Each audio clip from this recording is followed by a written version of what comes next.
মানে এদের কথা হলো মাডাম দিতে তো আমার অনেক সমস্যা, অনেক টাকা লাগবে, অনেক বৃষ্টি, মাডাম দিতে তো সমস্যা, অনেক বৃষ্টি পড়ে তো, অনেক রৌদ্র পড়ে, তো এই হলো অবস্থা নাকি? মানে কি যে মাডাম দিতে এখন ভয়, মানে আমি এটাই বুঝি না কিছু। তাহলে দিলে না কেন বলো? ওদিন তোমার সামনে আমি বলছি না যে দুইটা বাইরে আইবো আর একটা মাডাম দিয়ে দিতে শেষ করে দিবা।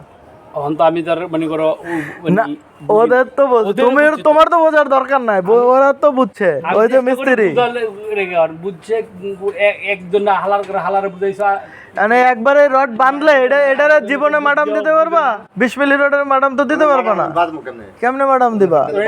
কেমনে মাডাম দিবেন? এটা কি করবেন? ওই পাশে কি করছো? ওটাও সেম, কোনো মাডাম নাই।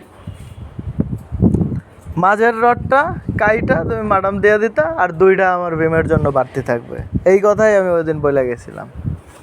মাডাম দিবেন কেমনে? একটা জিনিস বলার পরেও যদি তোমরা মুখস্থ মতো কাজ করো তাহলে তো আর হচ্ছে না। এই লোক চেঞ্জের এই একটা বিষয়, আমি হেডারে ধরতাম, ওরে আমি বুঝাই দিছি না, ওরে তো ধরতাম, ও তো ছিল, ও তো ওই যে বুঝ যাও হাসতেছে। মানে এটা খোলো, এটা খুলে ই করতে হবে। ম্যাডাম স্যার কি ক্ষতি হবে না আমার?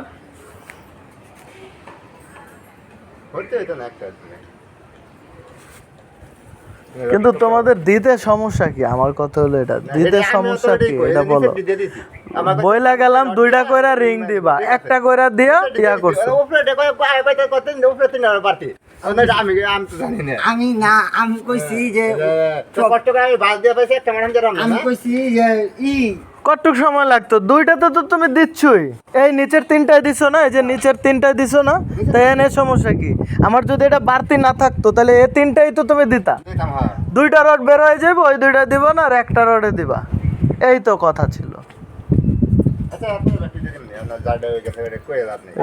গ্রেট বিম কি আবার পাইবা? এদের গ্রেট বিম তো গেল।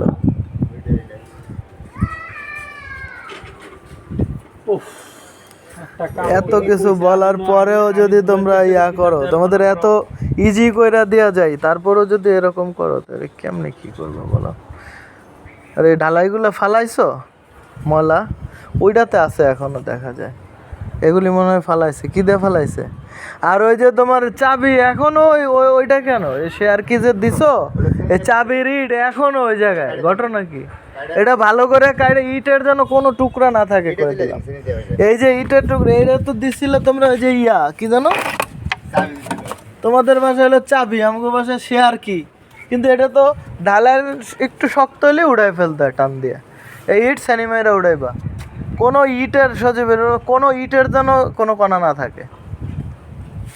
এইটি পরিষ্কার হইতো না, ওটা আরো বাড়ি দিলে পরিষ্কার হয়, এবার যে পরিষ্কার করো, বিম সারার আগে এগুলি পরিষ্কার করে নিও, রডগুলা যত পরিষ্কার করবো অত ভালো, ঠিক আছে?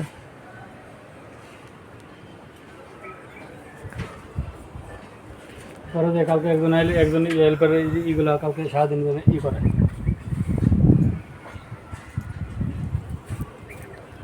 আর কি তোমাদের কাজে কোনো সমস্যা আছে থাকলে জিজ্ঞেস করো, মানে একটা করবা আবার খুলবা এর তো দরকার নাই, তুমি যে কোনো জিনিস জানা নিতে পারো, সমস্যা নাই তো। ওই যে সজীবাজি আনছে মিস্ত্রি, ওইটারে বুঝাই দিছি, এখন তো তুমি কইবা যে ও তো নাই, এখন আমি, কিন্তু হয়তো ছিল, হয়তো বুঝে নিছে ওই সময়, কিন্তু শুনছো একরকম বান্ধব আর এক রকম। এই ল্যাপিংটা তো বুঝছো না, আবার আইসা দেখ মুঝে ল্যাপিং উল্টা পাল্টা দিয়ে রাখছো। উপরের রডের ল্যাপিং কোথায় বলো, আবার বলো। মিডলে 4 ভাগের মাঝের 2 ভাগে যেন থাকে, কিন্তু এক জায়গায় আবার সবগুলি না, এই গ্যাপে নাইলে ওই গ্যাপে অল্টারনেট করে। তোমার গ্যাপই তো ছোট, 2 কলাম থেকে গ্যাপ মাপ কতটুক, আর নিচের রডের কোথায়, নিচের রডের একটা জিনিস মনে রাখবে, ঘন রডের মধ্যে, ঘন রিং এর মধ্যে থাকবে, এটা মনে করো, তাইলেই হবে। উল্টা পাল্টা ল্যাপিং দিও না, কারণ বিমে মোমেন্টের বিষয় আছে, মোমেন্ট এইভাবে কাজ করে, যে জায়গায় বেশি টান লাগে ওইখানে জোড়া আমরা অ্যাভয়েড করি, ঠিক আছে? এভাবে দিবা। তাহলে তুমি এই ওয়াল একবারে শাটার কইরা লেভেল কইরা 7 পর্যন্ত উড়াই দিও, লেভেলটা ঠিক মতো নিয়ে 7 পর্যন্ত উড়াই দিয়ে বিমের সাথে একবারে তোমার ঢালাই হয়ে গেল, তারপর শুধু টপগুলি ঢালাই দিলেই হবে। টপের সময় কিন্তু সিঁড়ি আছে, এগুলো ওর ভুল টুল করে না, মাথায় রাখো আগের থেকে। সিঁড়ি তো এটা ফিরে আসো